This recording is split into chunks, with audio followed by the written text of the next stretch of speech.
Clinton, Obama, George W. Bush, they all know who I am. Donald Trump, you know who I am. I know you do. Give me my children back and let me just make a living. Fair enough. America, fair enough. Donald What do you Trump. want to do? And I want my music to be heard. And then the other time was a serial killer. He had an axe in his front seat. Yeah, I'm a genius. I grew up in that shadow government town. Okay. So we just start with what your name is and where you're from? My name is Sean Miller, legal. I'm from Seattle, and Los Angeles is kind of my second home because I love the weather there. Beautiful weather there. Yes. Yeah. So that's my name. I've lived in the Puget Sound area most of my life. Stanwood, Camano Island is where I've lived most of my life. And that was, growing up, that was a shadow government town, which George W. Bush did a good thing and made those on the books. Yeah. So the public was made known what those towns were. What would you say were some of the most memorable things about the island you grew up on? It was beautiful, and the people, I had a lot of good friends there. Is there a sort of culture there? Yeah. I would say it's kind of more of a laid back pace there. It's kind of a mixture of liberal and conservative, but they kind of get along with each other because they everybody, that was a real shock when I came here is green and beautiful as it is here, people just trash the environment. Yeah. Like businesses, how they build things. Yeah, Nashville is not like the rest of Tennessee. It's a totally different state here in Nashville. Oh, okay. The rest of Tennessee, like when you go to rural areas, there's beautiful landscape. Oh, I've seen very kind-hearted, generous people. Mm-hmm. There's also a lot of people who live out there to not be around other people. Yes, and I've encountered those. I got picked up hairy situations, hitchhiking. I got robbed one time. And then the other time was a serial killer. He had an axe in his front seat. Yeah. Yes, and he drove me to a mobile home where there were two other people, one with a pair of scissors, and the other had a syringe. How did you get out of that? I just said, I'm getting out of here, and walked away, and they didn't chase after me. Wow. I was not, as creepy as the situation that was. They were like something out of a TV show. They were so gross and drug-addled, just destroyed. Their skin was green. It's sad when people get to that point. They were just like, I was not worried about being overpowered by them, even though there was three of them. Yeah. They were just sick. And that's why, and I think they knew that, we're not going to find him. So I just walked off, and I was in the middle of nowhere. I didn't know where I was on some highway because I didn't have a cell phone. Because I'd gotten robbed the time before that, that they drove off with my guitar and everything other than what I was wearing. So that's why I even was hitchhiking again. So, but eventually the police helped me out. They picked me up and they drove me county to county till I got here. Oh, wow. But awesome, that was at the beginning of COVID. And so I eventually went back to the West Coast in Seattle and went to college for a little while in Seattle and in Los Angeles during COVID. Oh, wow. But how was that during COVID going to college? Terrible. It was not college. Yeah. My university was hiring people off the streets. I had a introduction to piano teacher, and she could not sight read and play at the same time. Oof. Like a not even difficult piece of piano music. And I was just like, wow. That's who their teacher is. During they COVID. Hire just about anybody these days to fill a quota. Yeah, it was just about a quota thing for them. Money coming in.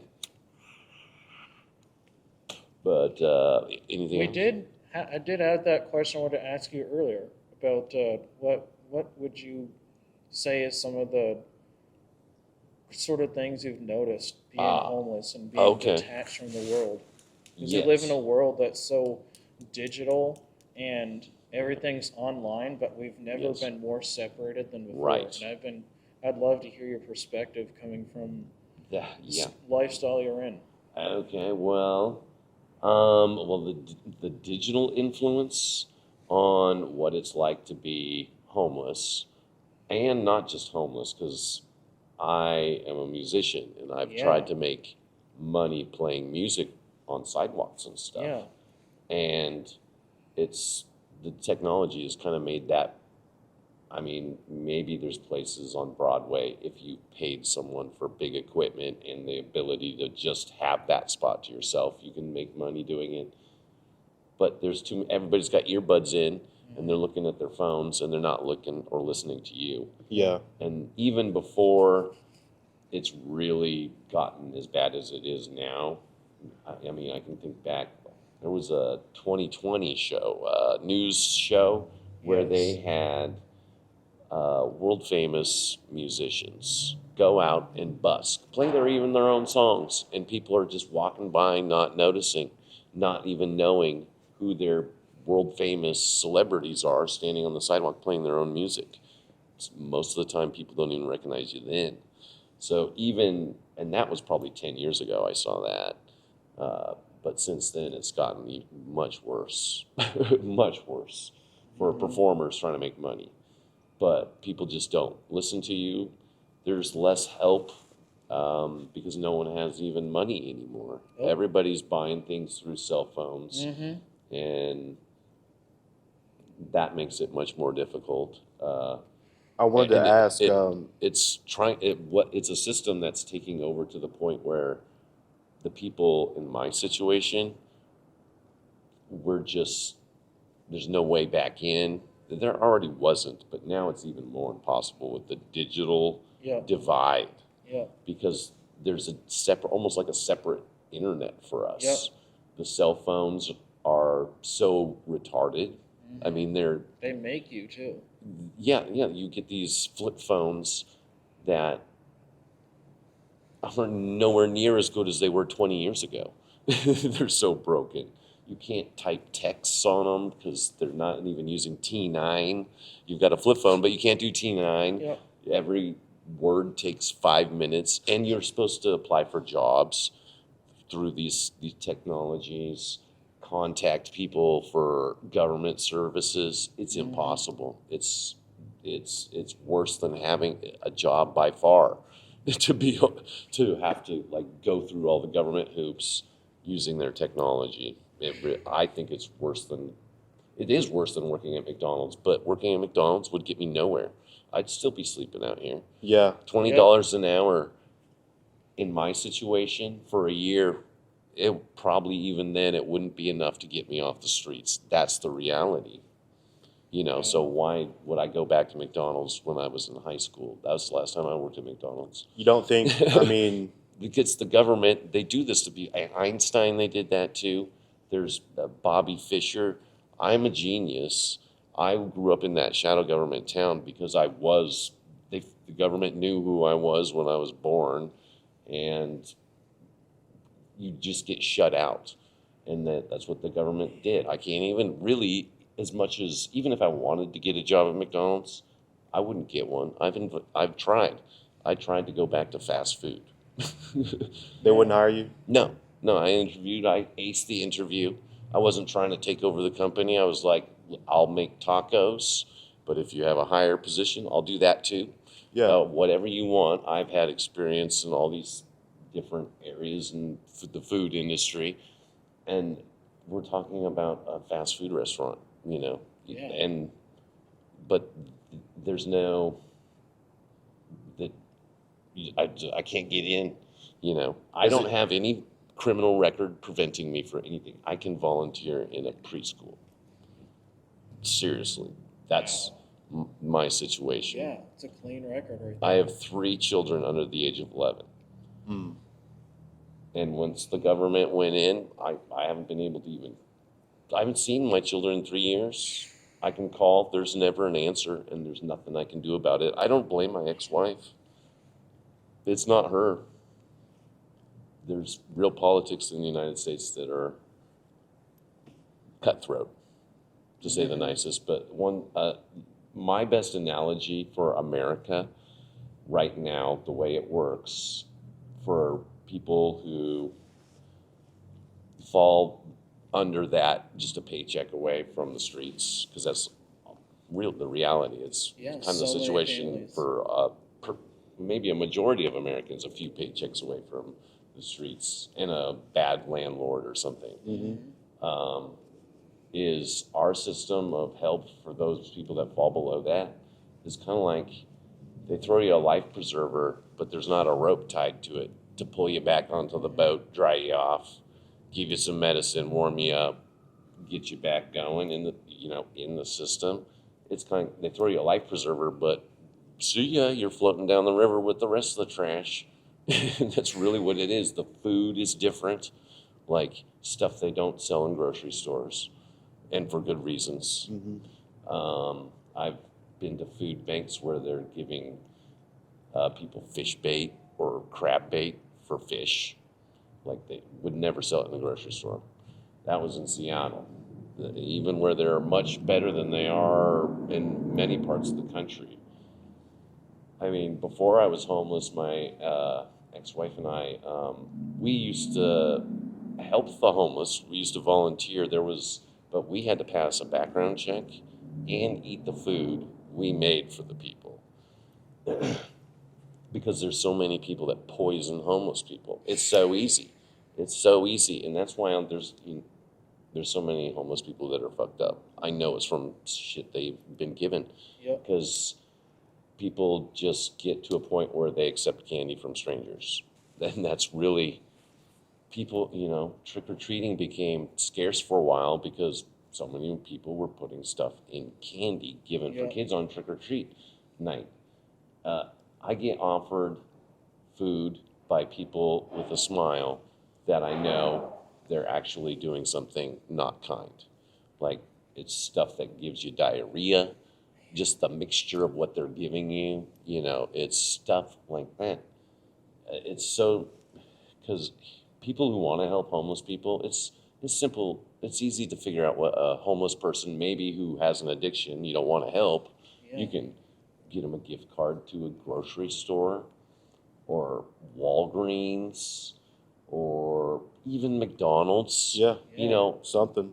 It's not even helpful to walk up to a homeless person and give them $100 worth of groceries in a couple bags because they don't have any place to keep it.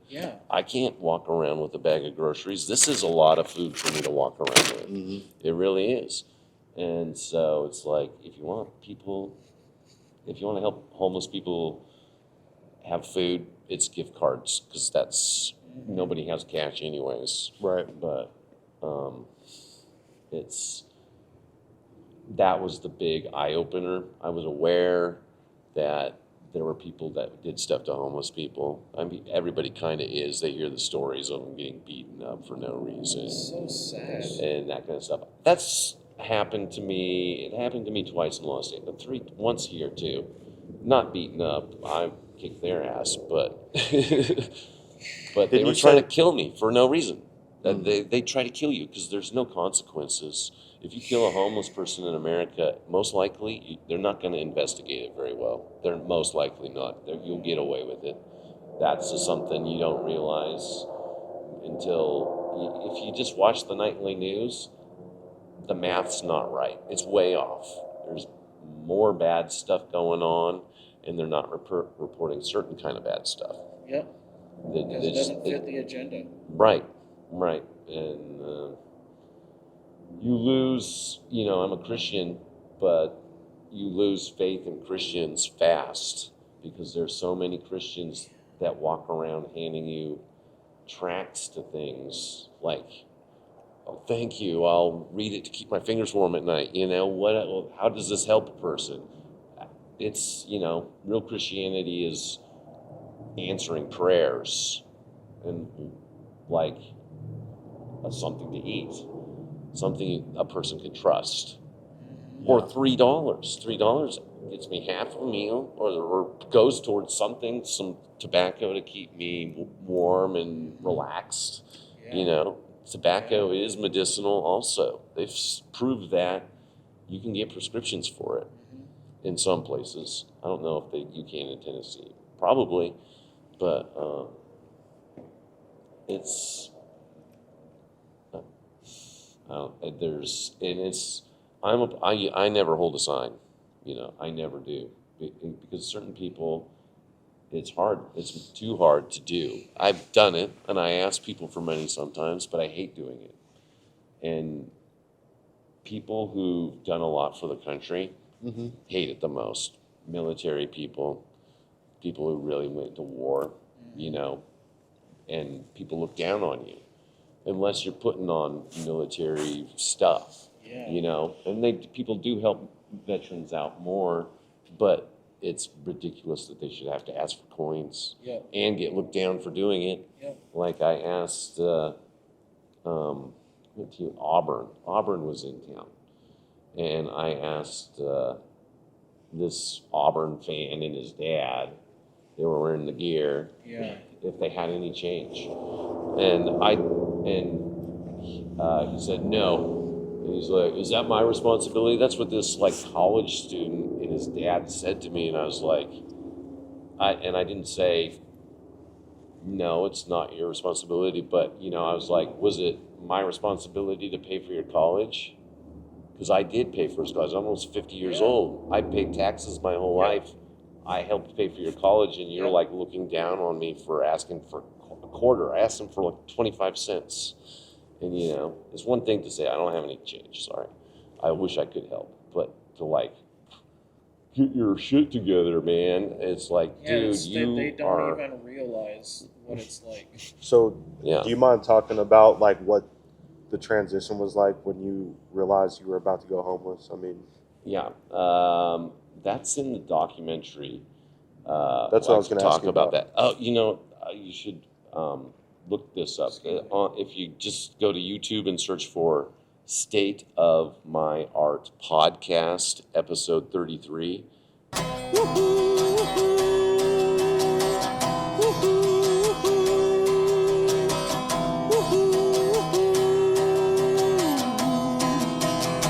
And it'll show Sean Tyrell. Okay. Fascinating. And I showed it at an art kind of studio tour in my hometown. And a couple of people came and watched it. It was cool. I'm proud of it because it shows my story of kind of what happened when I first ran out of money. Because when I did run out of money, 5 months in, I was in Los Angeles, and I went there to try to get acting work because I am blacklisted, but that's fading away. Clint Eastwood kind of phased that out, but there's timelines for things and stuff. So I don't know when, but I'd hoped. So I don't know. I mean, COVID, no one was working anyways, so I couldn't even look into stuff. Right. But in Los Angeles, in the documentary, I didn't pay for the documentary. Someone in the neighborhood I was in paid someone, Mike Liardi. He was from San Diego. Mike Liardi. Okay. He had cool gear and all this stuff. But anyways, I found a piece of vacant city property in Los Angeles that was zoned for housing and business, a dual zoning kind of area, and it was within sight of the marina in Marina del Rey, Los Angeles, which is border of Venice Beach. And the property was extremely valuable, even though it had been abandoned for many years because it had addresses where buildings were once, but they'd been torn down, and then it had been a garbage dump, and that had been cleared away, and it was just a paved over giant city block. And there was a few people camping with tents, but having been architectural designer, I was familiar with squatting laws and property that's just, wasting money for the city, for taxpayers. It's more useful for someone to improve it. So when I ran out of money and I found that property, I was like, I'm going to become a legal squatter. So I told the police and the fire department and the the post office, and I said, I'm going to try to acquire this piece of property by squatter's rights, which means invest in it to improve its value. And so I spent 10 months building kind of like a modern structure, using my general relief money, which was $200 a month, and scrap wood from around construction sites because there's so much waste. I would get $100 pieces of wood, they were thrown away just because they screwed up a nail, I wanted to ask, was there kind of a big financial mistake along the way that kind of led to this situation? No. I invested a lot of money into my art. I made music videos. Oh, wow. 2 music videos that are on YouTube myself. So I have my own YouTube channel with some recordings of my music from 5 years ago when I first started music. Is it just under your name? No, it's Prince Charming. I changed it to Prince Charming because for a while I was like, maybe I'll perform under that title. Yeah. But the problem is Prince Charming is so common, you would never find it. It's probably the millionth thing that'd pop up. You remember the song name maybe? Yeah, if you search for Introduction to the Sean Tyrell channel, that should bring up my music video. Okay. The short one that I made.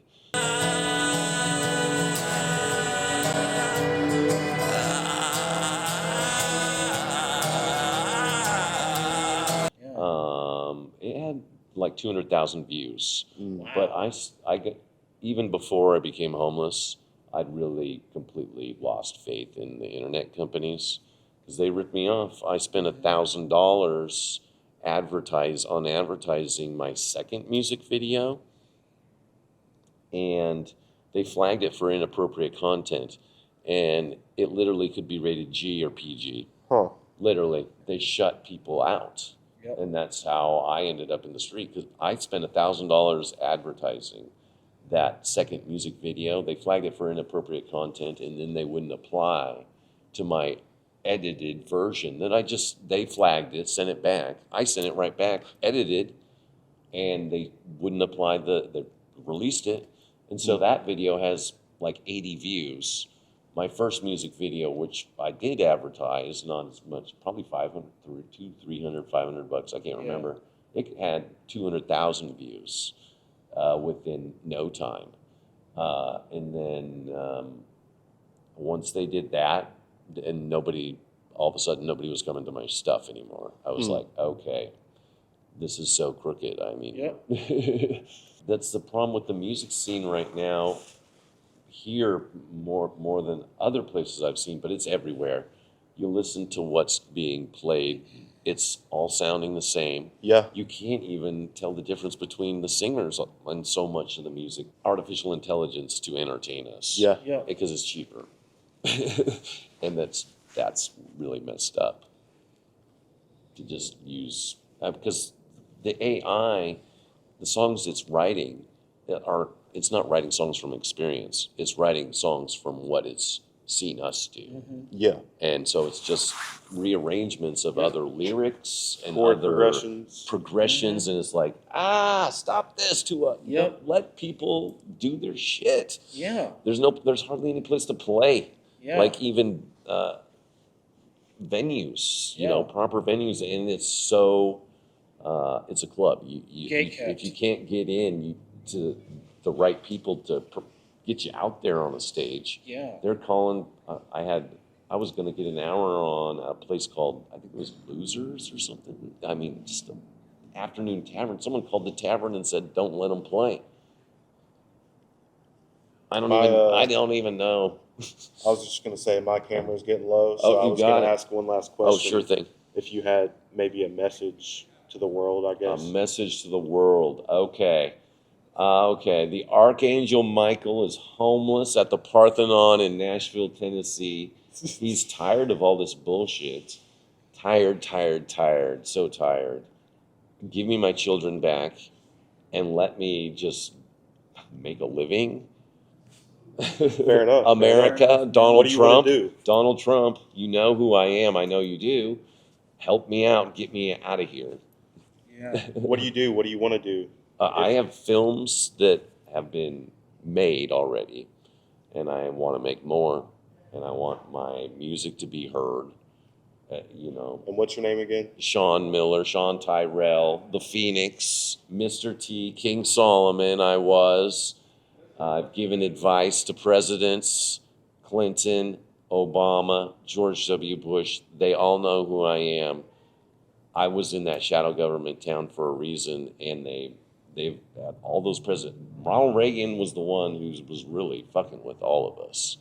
He did terrible shit to all the really. They were kind of like made children, I guess you could Trickle say. down economics too, that destroyed the middle class. Yep. Well, that philosophy, that what did Ronald Reagan say? Greed is our greatest virtue. That's what Ronald Reagan said. America's greatest virtue was how we're just taking too much for our what's at the expense of everybody else. That's our greatest virtue? No. He's my family friend. He said, because he's pro mega super billionaire, Okay. trillionaire guys. Yeah. He said, if you can let a man tell another man what they can make, it's no longer America. What's your response? That's right. That's not freedom, and even if it's not a person saying no. Mhm. There's such a system here where now that I'm homeless and I see like this building, I call it the Stacks. It's mostly black people. It's generational. They don't have a way I out. did security, right? May not have been at that one, but I've done security at community housing. Yeah, there's stuff that goes on there that is like out of a dystopian prophecy book because they treat them like criminals. I know. I hear an intercom on the other side of the park. Come down for your haircuts, or they did this fake emergency. Sometimes there's not even one working elevator for that whole building. And there's 14 stories, people with disabilities. There's cockroaches bad. Cockroaches, everything. They're spraying chemicals. It's sick. But they had an emergency and they said, emergency for like 20 minutes. There was a siren going on there last weekend. For 20 minutes, woo, woo, woo, emergency, everybody evacuate the building. There was no emergency. There were no working elevators. And everybody from 14 floors up was supposed to go down 14 flights of stairs. I was just like, it couldn't be more fucked up and racist and communist and whatever else is going on here. That's entrenched, systematic. It's not just one jerk. Yeah. And that's the problem with America is we have to deal with laws that are from bad sources originally. So do you think it's okay that the mega trillionaires are able to own that much wealth and basically... No. So you disagree with that? Okay. I do. I mean, in our system, they have done wise decisions, but they've also pushed other people out of business, people that had better ideas. Yeah. Cars that ran on water. Yeah. What happened to them? Yeah. Well, they're not trillionaires, but the oil families are, and why are we using the batteries we're using? Because certain people will get rich off those those metals. There's lots of reasons where we're choosing who gets to make the money is part of the problem too, and even at the expense of common sense, how we build our buildings, how we get around town, the bus system even. They make the bus systems intentionally inefficient. Yep. The city is the worst offender that I've been to, and I've traveled around the country and in Europe. And it's getting real low. So if you have any final statement. Well, thanks for hanging out with me, guys. Yeah, it was a good conversation. It was. Thanks for caring. We do.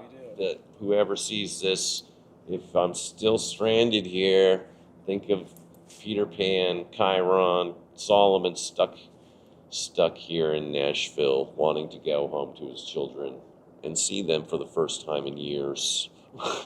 We hope that for you too. talk to your local politicians, because I know they actually, you're not the first people to stop and have conversations with me and ask opinions on political matters, even within the city.